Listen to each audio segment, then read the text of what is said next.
everybody's carrying a bottle and sipping continuously because the marketing machines have done this to them. Excessive consumption of water, especially if it's done in small sips, will lead to swelling of the brain.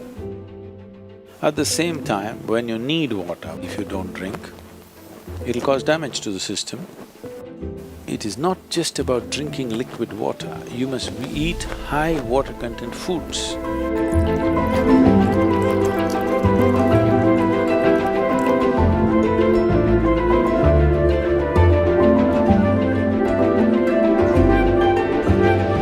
If you don't feel thirsty, if you don't drink water, nothing is gonna happen, you're gonna be fine.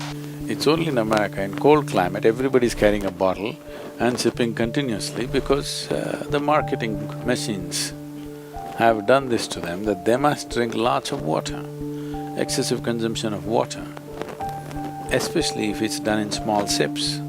Body absorbs, when it absorbs the sodium levels, which are very delicately balanced, will drop.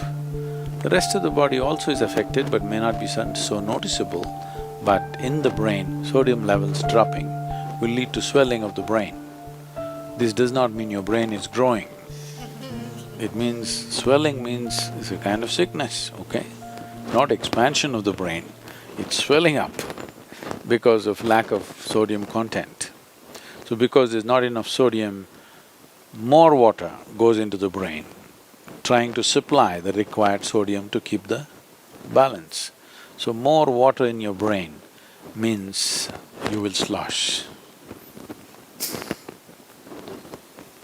Psychological imbalances will come when you manage to absorb. See, if you drink lots of water at one go, body will decide how much to absorb, how much to throw out. But if you keep sipping through the day, body kind of gets deceived and tends to absorb more water than it should. But let's say right now you drink 2 liters of water, all of it is not going to go into the system. What is needed, it'll take, rest of it will be shunted out. So, not consuming water and being out there is very much a possibility. Nobody need to drink water simply because you think it's a good thing to do. When you feel thirsty, you must drink water just to ensure you're drinking enough.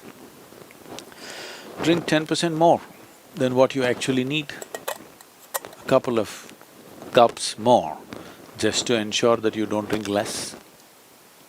If you're not the kind who is carrying a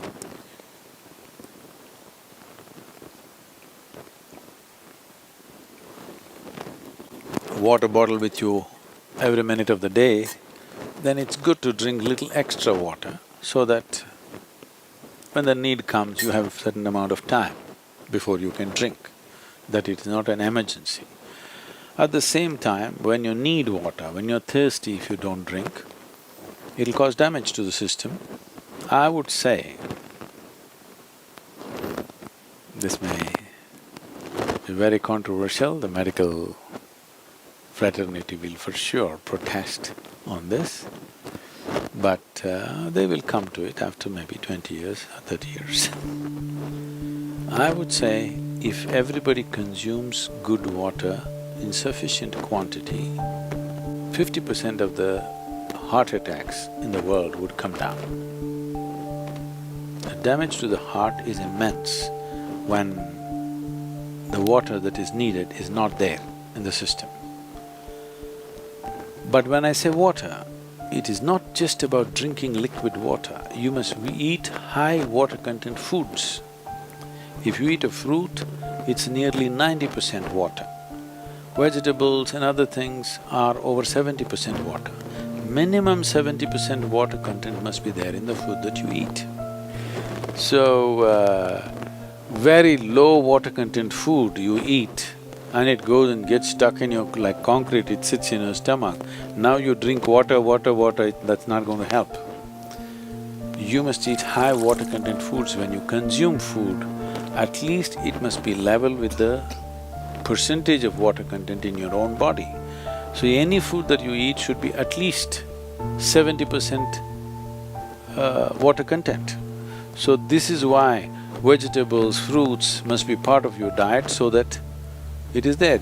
Not consuming water in certain situations is okay, but if there is an indication of thirst, you must drink water. It's very necessary that you must drink water when there's an indication of thirst, because body has its own way. When it indicates you need water, you must give it water within 20 minutes or at least at the most half an hour. You must drink substantial quantity of water. If you drink enough water, then body will choose how much to take, how much to reject.